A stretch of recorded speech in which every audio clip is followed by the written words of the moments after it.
What's up, everybody? This is Ketchup here. This whole sort of format and system is unlike something we've done on the channel before. Entirely different, I'm sure, yeah.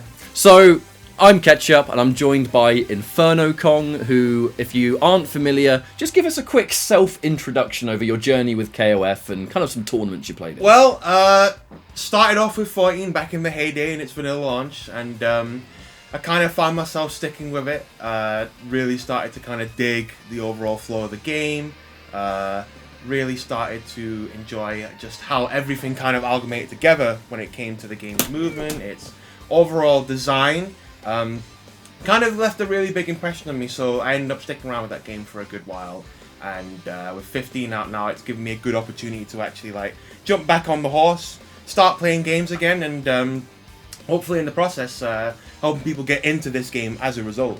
And that's why we're here. InfernoKong has been longly recognised throughout 14 as one of the UK's best players, and I think tournament results, you did quite well, to say the least. Yeah, good hefty showing of results here and there, that's for sure. And basically, with the release of KOF 15, I had InfernoKong staying with me for Hyper Combo, which was a tournament we hosted. Obviously, it took first place there, but I wanted to maximise the usefulness that I've got one of the UK's best players literally in my house. Sure. Let's do some content and put together what I call a zero to hero of someone who is brand new to King of Fighters 15, like myself, not really knowing how to apply the tools, how to really get into the flow of the game, the neutral, the combos, how to put it all into practice. This video should, fingers crossed, help set you on a good direction. So on that note, we'll jump in and we're just going to go over a matter of different subjects. I'm going to let InfernoKong sort of take the reins on all of those,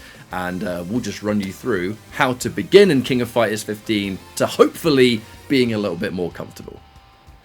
So our first portion we really should talk about, and full disclaimer, we both play on stick, so you're going to hear a lot of this. Whole load of that. We're going to try and keep the button presses to a minimum while we're talking, but it is kind of inevitable. Yeah, generally speaking, it can't be avoided. Nah, man. Not on a game like this, not with how many buttons you got to press. But let's talk about, I think, the first thing to get into, and that's movement. Run me through the different kind of movement options KOF 15 brings forward. Okay, so generally, from your traditional 2D fighters, KOF offers a lot in terms of its overall overarching movement. The first thing you'll of course notice is that you've got varied jump distances, ranges, heights, etc.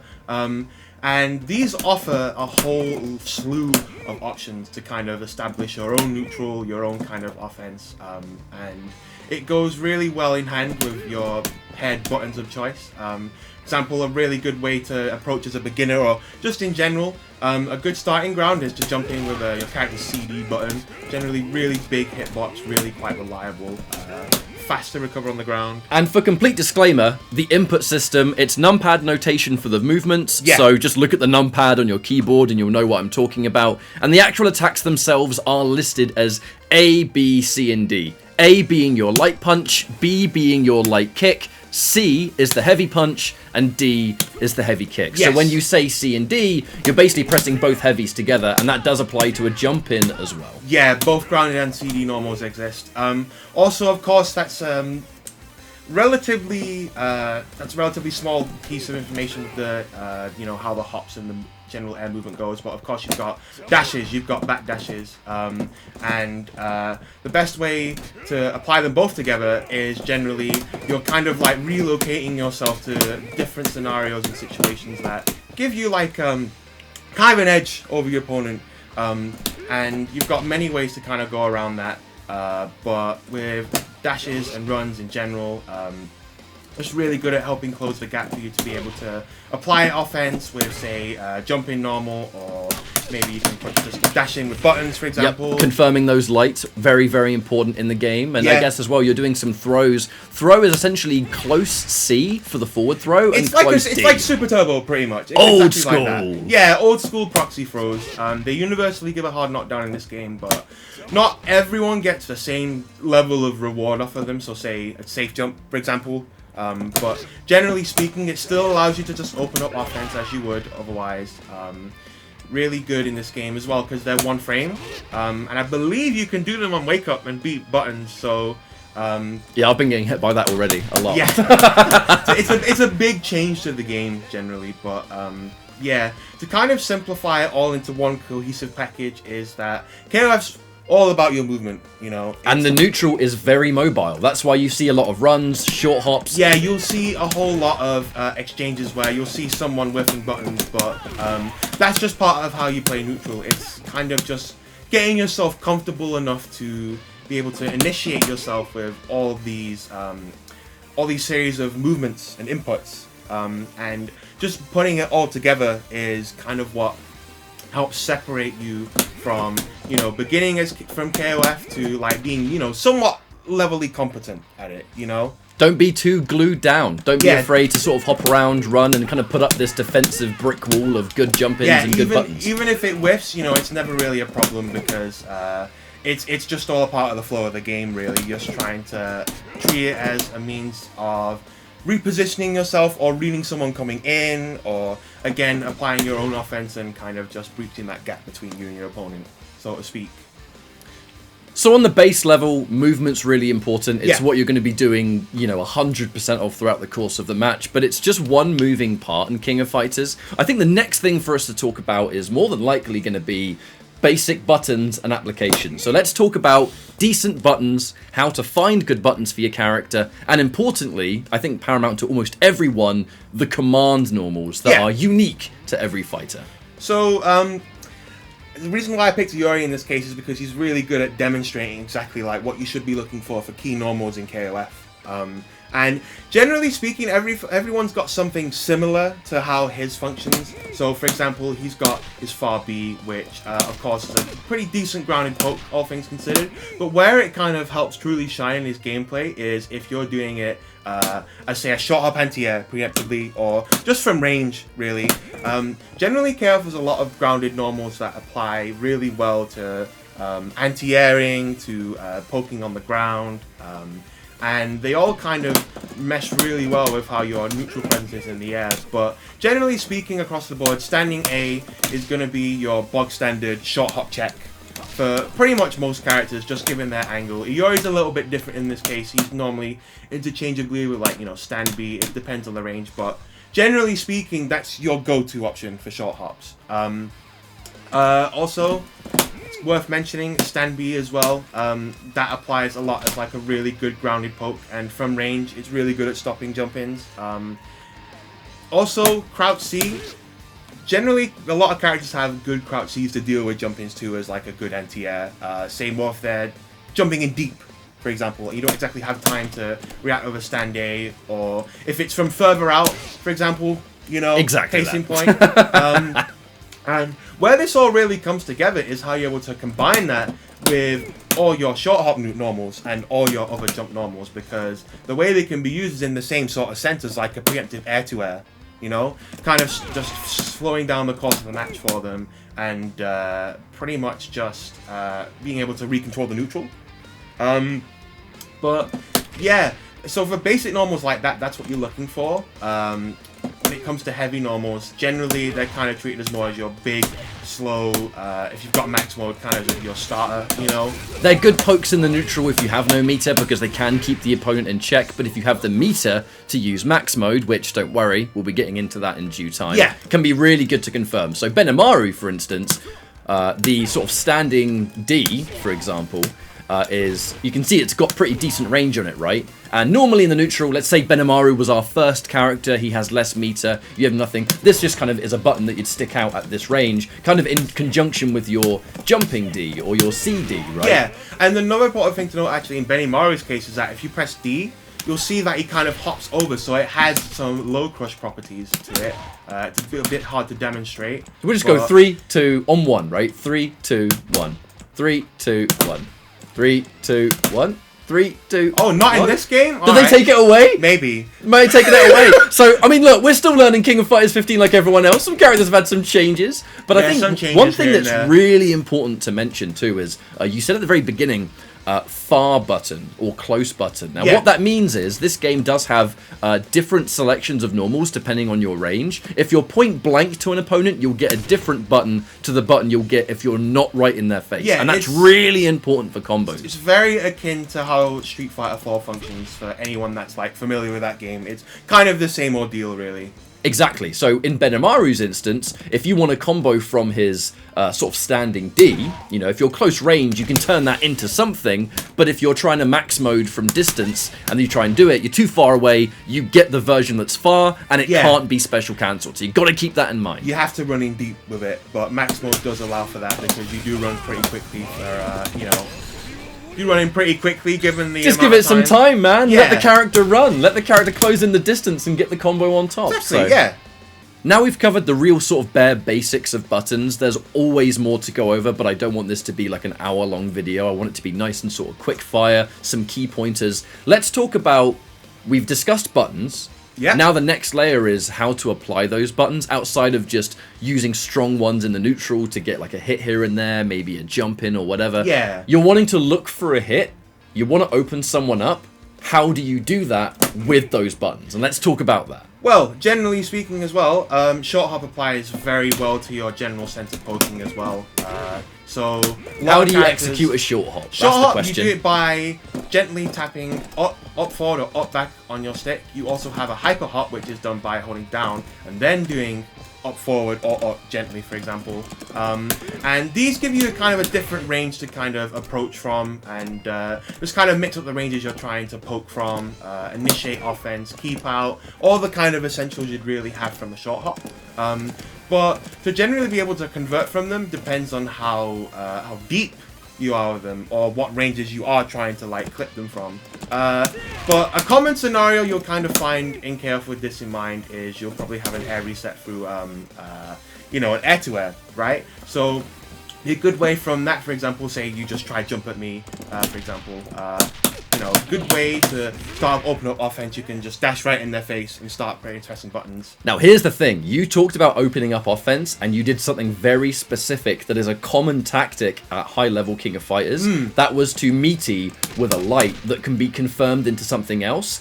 And that's super important. Benamaru is very similar. So Benamaru, we talked about his buttons, right? The far buttons, the stuff you'll poke with. One thing I haven't highlighted is the low light kick, right? And these kind of buttons will exist for everyone in different ways. But if I'm trying to do the same thing, I might go in with lights, and then you can confirm those lights into specials, or, importantly for loads of characters, the max mode. So let's talk about that. If I'm Benamaru and I'm wanting to pressure, I hit that situation, you'll stick out a few of these lights, right? And you'll look at the combo counter. I can get 3 of them if I'm close. For the most part, you're going to go for 2 because it's a little bit safer. You're not going to be out of reach. And if you see those land, you can turn them into a special.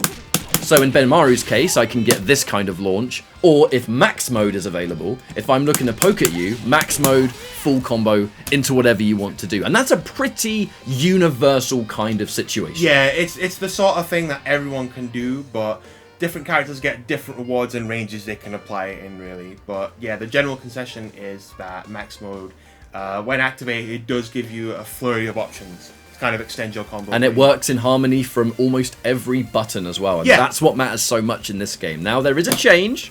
If anyone did play King of Fighters 14, max mode used to cost 1 of your meters, which you can see at the bottom. In this game, it does cost 2, but it has slightly different properties. So let's talk about that. As far as I know with this game so far, max mode, obviously the most notable change, it now costs 2 bars. But once activated, you get as many moves as the max mode gauge will allow. So, say if you were to have Iori on Anchor, for example, if you were to max mode, you are basically getting the maximum amount of quick mode you can get through the activation. What's new to this game as well is that through your max mode bar, you can activate supers as well. So, just for it, I might as well just do it raw. And it didn't take up any meter at all from the actual bar. You still had some left on the quick mode as well. I didn't completely finish it. Yeah. So the unique thing about that as well is if you have used, say, a level 1 super in this mode, you're able to convert that with any remaining meter. Can't even do the combo. Pro gamer over here. try and reset this. This is a really quick example. And it's not spending your actual meter. That's the important thing. Yeah, so what I just did there, through the max mode, if you can actually convert into either a level 2 super, not of the same one you used previously, but a level 2 super, or a climax for the remainder of your maximum meter and 1 additional bar. And that applies to both, so through that you can get your level 3s for effectively 1 bar through max mode, which is really, really important to kind of keep in mind as like a really strong damage ender. Now, we're going to touch on supers and the climax cancel and everything else a little bit later. So one thing I said we were going to talk about, which now is the time, is the existence of command normals. Command normals are a massive, massive part of the game, aren't they? Because they can allow for pressure, they can allow for sort of mixed up, varied offense, but importantly, for beginners, just an extra button's worth of leniency for going for combos. Exactly, yeah. That's primarily their function. So a good example of Yuri is his 6A, which is kind of worthless looking on its own. Decent range, but like it's not something you're going to use liberally. But when you combine that with, say, his light normals, you get a bit of a stronger confirm as a result of it. And starting from a low is generally really good. You can confirm 2B, 5B, 6A straight into it, and that's just one of many examples as to where a command normal comes into place. It's kind of like a combo filler, combo extender, gives you more time to react and hit confirm, essentially. So let's actually break that down into visual practice. So a confirm without the command normal, I want to showcase the time it would take, right? How little time you have to confirm into a combo. So just do the lights first. Okay, so generally, most characters have access to something like, you know, a couple of taps straight into their special. And by tap, you mean kind of almost like a link. Yeah, somewhat. that's just my old-ass KOF player talking, pretty much. But it's button, button, button, right? Yes. Tap, tap, tap. Yes, essentially. But yeah, on their own, they're going to make for a pretty quick series of confirms, which, of course, can all be done from your hops or your typical jump pressure. And for a newcomer, they can be quite tight too. Confirming lights is rather restrictive. Yeah, that's right. But there are ways to kind of hop around it.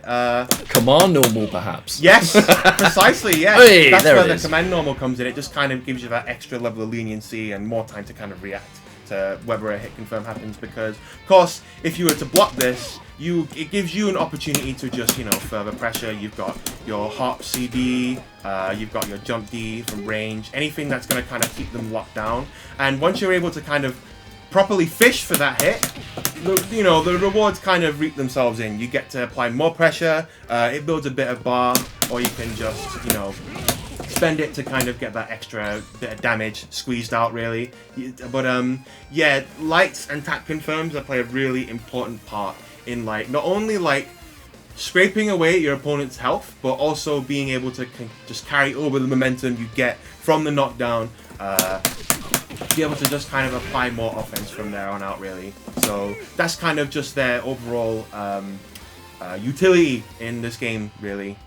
Learning a character's command normals is one of the main areas of learning a character for the first time. Yeah. I've come to realize, and they are slightly different. I think Benimaru, the reason I have him here is because these two characters are functionally a little bit different. And what I mean by that is Benimaru's command normal, for example, I believe 6B? Yes. Yeah, so I'm still learning numpad, right? So the 6B is this sort of advancing kick attack. Now, that actually doesn't combo into anything on its own. Yeah. If you go for these low lights and try and do it, you'll notice we're getting 2 hits on the light and we're not getting this. But the purpose it serves is if you were to block, we can now start to turn this into some kind of pressure situation. There is a gap there, so it does create a mind game. Yeah, generally then, does create a pretty decent mind game between pressing buttons and if you're trying to predict they're going to start hot pressure. Indeed. That kind of what initiates the reaction from your opponent, pretty much. And this command normal can actually be used in combos, but it's under specific situations. So let's say I go for a stun attack, the advancing command normal will do this, and from that you can get yourself whatever else you want. So let's say we go for this, finish it,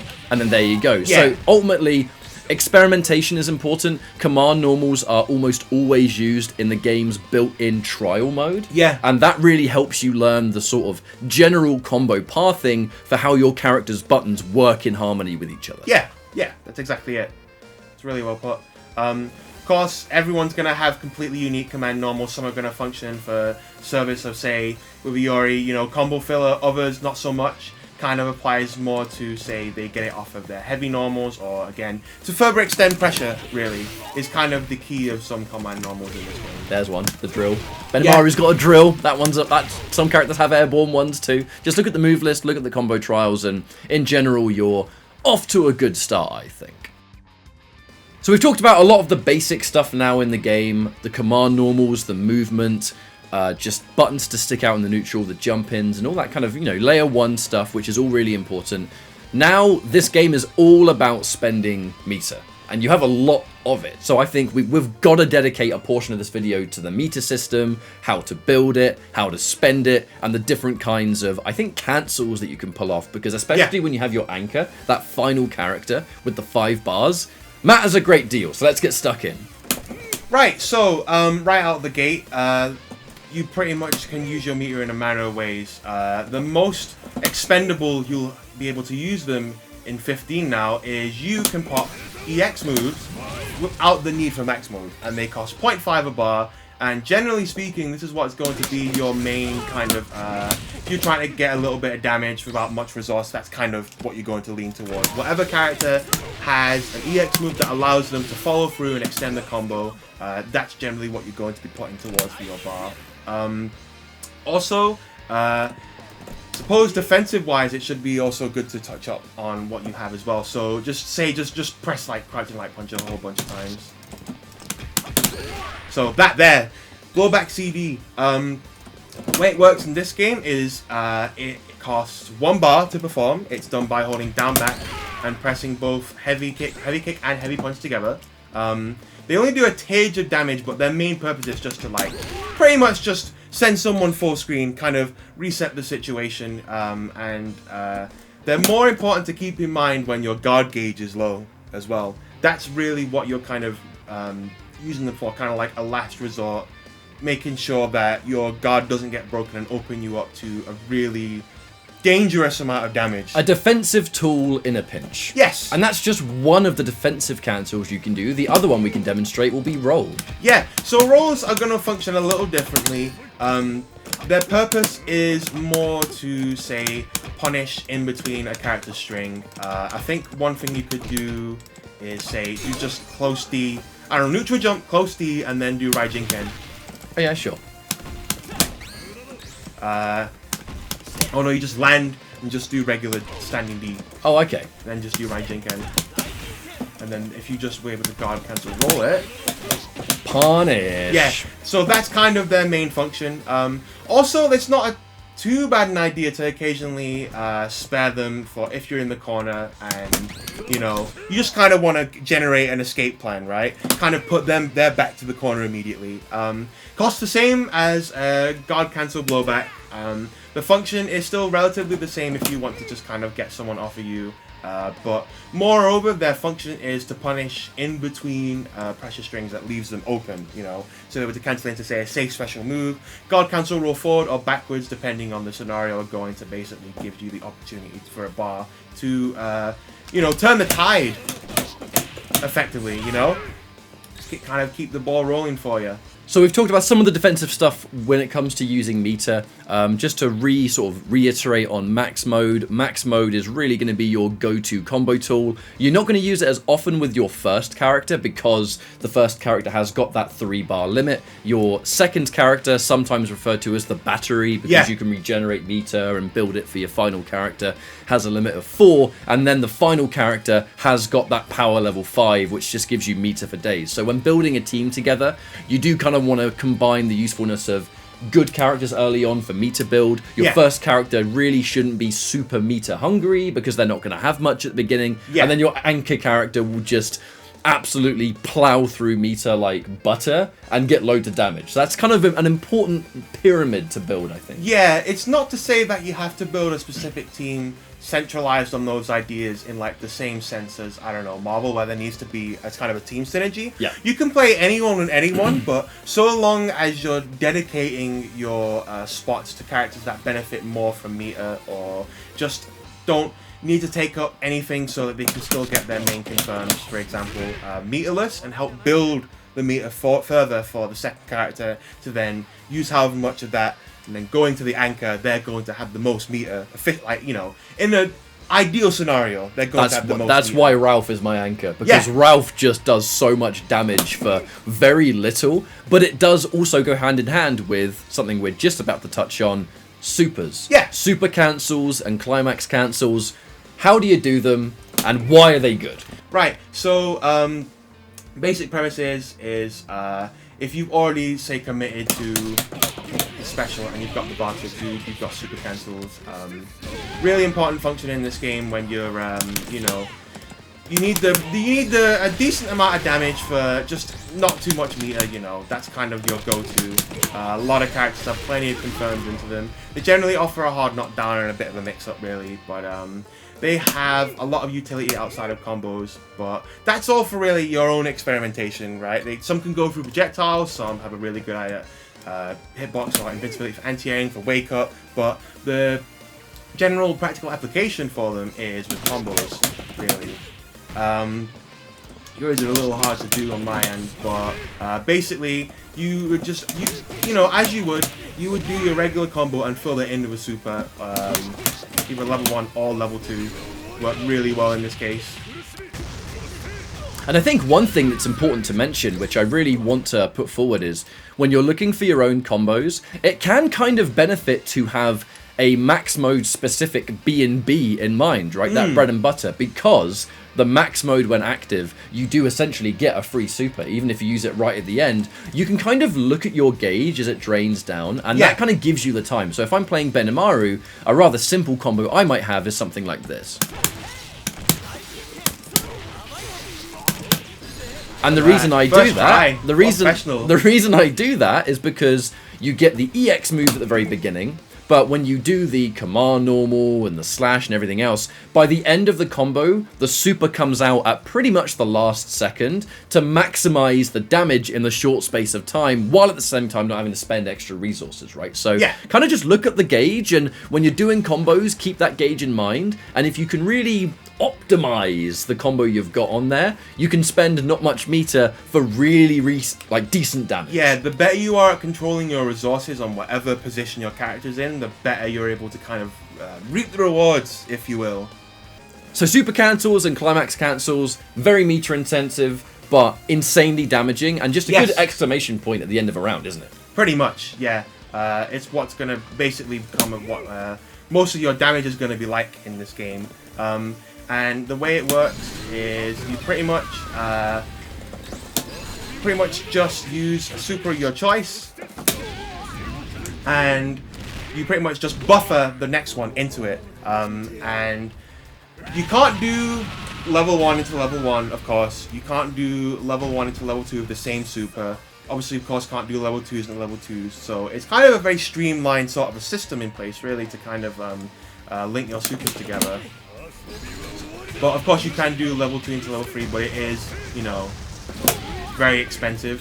And the timing just takes getting used to, because supers have different animation timings and all that, and sometimes you got to do it earlier, sometimes you got to do it later. Some supers don't allow you to finish the initial one into the level 3 because it might cause a knockdown, and you know, therefore juggle won't work. God, look how much damage that did on its own. That's just a simple level 2 and level 3, so you can clearly see the benefits of this system in place if you're able to properly allocate your meter to the right places. You're able to really cash out, get really big reward, you know, and it's very seamless as well to how you can get it from taps, from anything really. But the important thing about it is that it works rather hand in hand with the combos that you're already doing. Yeah. That's the whole thing. You haven't got to go out of your way and learn all of these crazy new combos. Ultimately, it comes down to stuff and confirms and whatever it is that you're already looking at and you've already learned. But if you have the meter available, you simply just turn the end of the combo into these variant cancels. So a little bit of practice is required. You're not going to get them in every match because the meter might not allow it. But it's not exactly like it's something that you have to completely relearn from the ground up. Essentially, yeah. An important mechanic in this game is the Shatter Strike. So brand new to the series, mind you. Run us through. Right, so I've only experimented with it so much, but Shatter Strike is performed by doing quarter circle forward and both heavy buttons. It costs 1 bar to perform, and upon successful hit, you get half a bar back, which is actually quite significant in this case. So if you were to link into it, for example, you would be able to, for the additional... I can't do the combos. It's a new mechanic, right? It's a new mechanic. We're getting there. Don't worry. You know, just a little example. You can spend the half bar off of it. There you go, mate. First try. Yeah. Oh, third or fourth. Not exactly professional with this. But yeah. Also important to note is that it also happens to have armor on startup as well. So on one, I'll press a button. So 3, 2. Ooh! Plus the crumple, all the same. But yeah, this is kind of a novel way for you to fill out your combos. Defensively, it's kind of a bit specific. You can do it as an anti-air. You could maybe do it through some block strings, but that's, you know, that's another entity entirely to kind of lab that out. But just to be, you know, super unprofessional, I'll do low light kick into my advancing normal, and we'll see if you can interrupt. Sure. So there's a gap, right? It should be. Ooh, yeah, oh, that hurts. Yeah. That's I told you there was a gap in it. I told you. That hurts, man. Yeah. I'm going to take that out of the video. No one needs to see it. Because I'll never get pressure again. But yeah, as you can see, it's really important though, right? So nice little list. This is actually new to 15. Entirely new. Yeah, this is pretty much a game changer, if you will. But generally, you want to use it for your confirms if needs be. It's really good. Obviously, we've got max meter in training mode, of course, but in an actual match, it's very useful for building additional meter off of the initial hit. So you can use that half a bar you generate and say extend the combo and end up having a super meter afterwards, as example. It can be a bit hard to demonstrate, but as you can see, as soon as I land it, I'm already building additional meter. Right? So there's definitely going to be characters in this game that will get more use out of that than others. Yeah, because they'll be able to effectively turn what ends up costing 1 bar combo into 1.5 bar combo. So and hurt them and be armored. Yeah. That sounds like a pretty good mechanic, you know. Minus from the fact that if this does indeed whiff or it is on block, it is massively unsafe. I think it might be double digits, very little pushback, but it's not something you can lose liberally, is what I'm saying. It's more pick and choose the right time for it, really. I can imagine we're going to see this. I feel like we're going to see this a lot in like tournaments when it's super last minute, rush down, and someone just pulls the trigger on it. Yeah. It's kind of like that contingency plan almost, on top of all your other defensive means in this game. So definitely offers something unique. Also, now I think about it, if you were to anti-air with this, for example, it causes a little look around there, but we'll try again. Causes a wall bounce. Oh, I didn't even know that. Yeah. This is something that happens in the air. Depending on the character, you can get follow-ups, but you know, I'm gonna have to leave that to everyone else's devices. But it exists. It is a thing that exists essentially, and something to definitely keep in mind as an anti-air. It's almost as like a universal metered anti-air in this game. So I suppose that's the general rule of thumb with Shatter Strike. Good if it hits, not so great, you know, if you get it blocked. So it's really about the application you're able to give it with your defense combined with your offense, really, is what sets it apart, I think. Seems like a rather significant gamble. One of the final things that I really want us to cover here is we've talked about buttons, we've talked about jump-ins, movement, meter, and all kinds of stuff that gets you kind of on a basic level started in 15. How do you defend against it? We talked about the defensive cancels, but there's things you can do in the neutral, there's certain situations where certain tools are more prominent and very important to learn. So let's go into those now. Now, on defense, you're going to notice, a whole lot of this, just jump-ins, right? A lot of short hot pressure from normals, etc. I'm not doing the best job of exemplifying it right now, but, you know, whole lot of this. I don't know, man. Hops into heavies. I mean, like, that's pretty universal to me. It looks like it's a really rough situation to be in, but as long as your defense is on point, you can deal with it relatively well.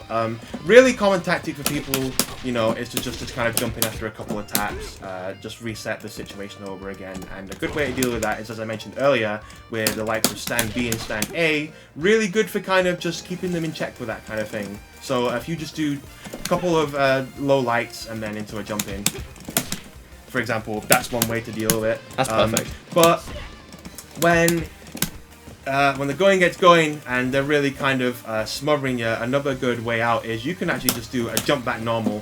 Even like a full jump one's really good because it's relatively safe. It kind of returns you to neutral, and if they were to kind of initiate offense any further, you can kind of take a little damage on them, reposition yourself, and allow you to kind of recontrol the match effectively. And I mean, even on its own, what's it called? The hyper hop? Yeah. Yeah, a defensive like backward hyper hop into a sort of strong jump in that has a decent amount of active frames on it, a nice like hitbox and stuff. Yeah. It's just a really nice kind of get off me tool. And if they chase it down, they get hit. It's not going to give you all that much, but it is going to put you back at a range where you might be more confident. It's part of the fundamental basis of the game, effectively. Yeah, that's what it kind of all amalgamates to. A very important mechanic is the roll. Yes.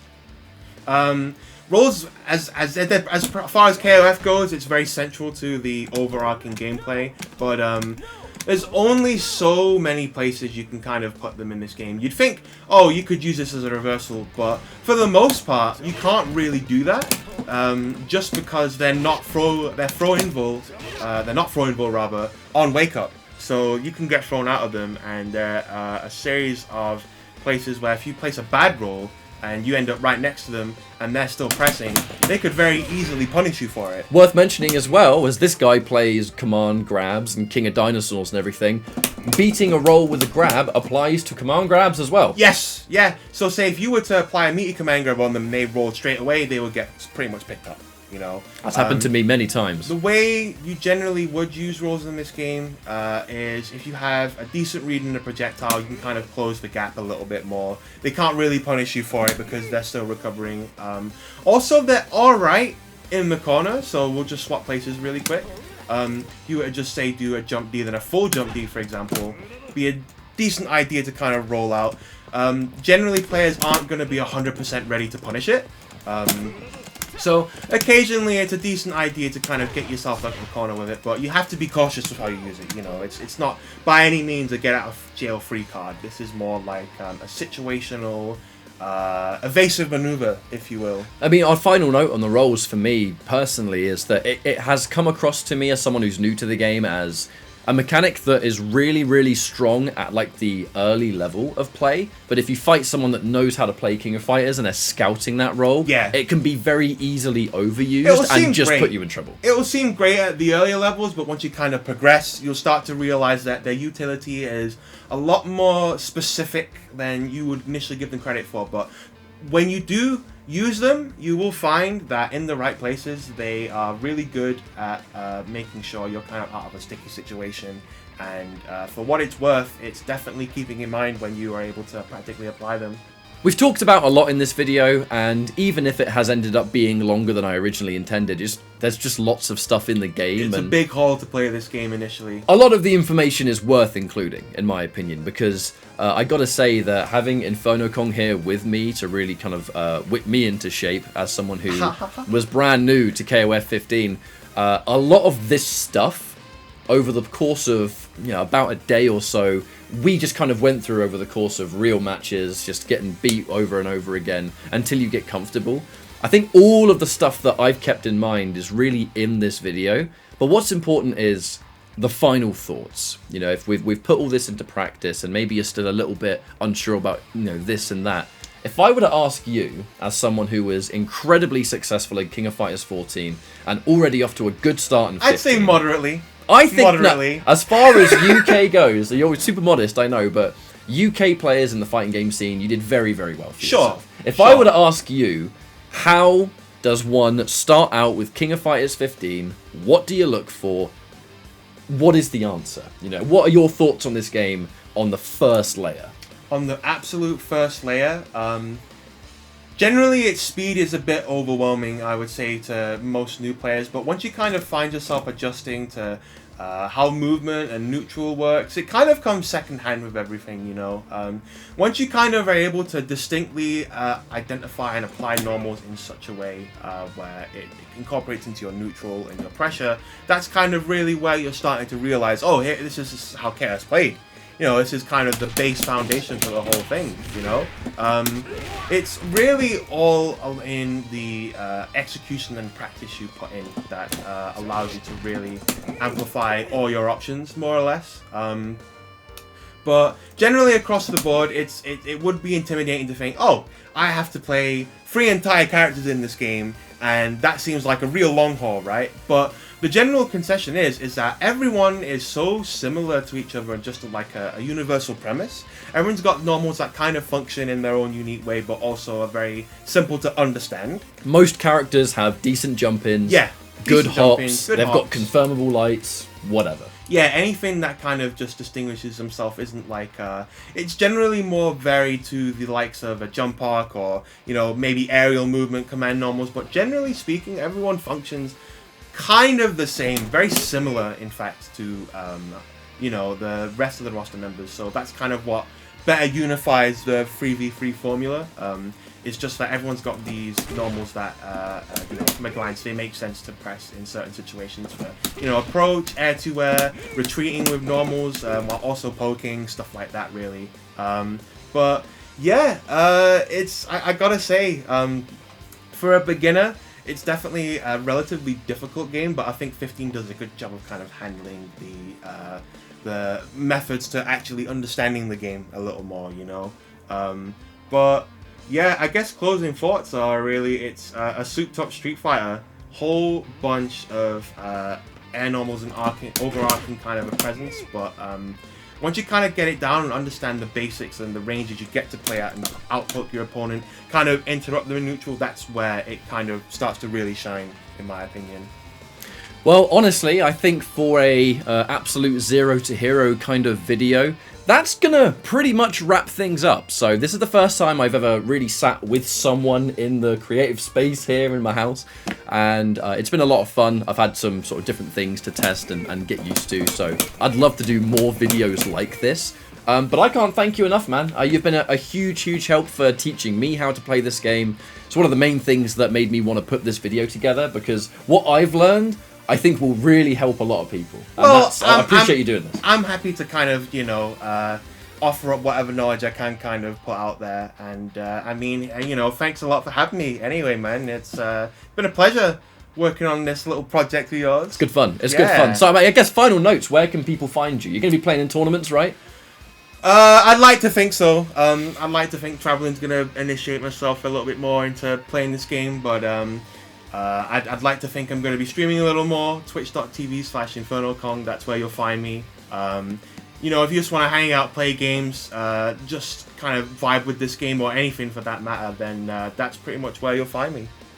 Thank you all so much for tuning in. Let me know what you think, and let me know what you think of KOF 15. I went into it not knowing what to expect, and having a really good time so far. The netcode is unbelievable. It is. So it is good. taking me by surprise indeed.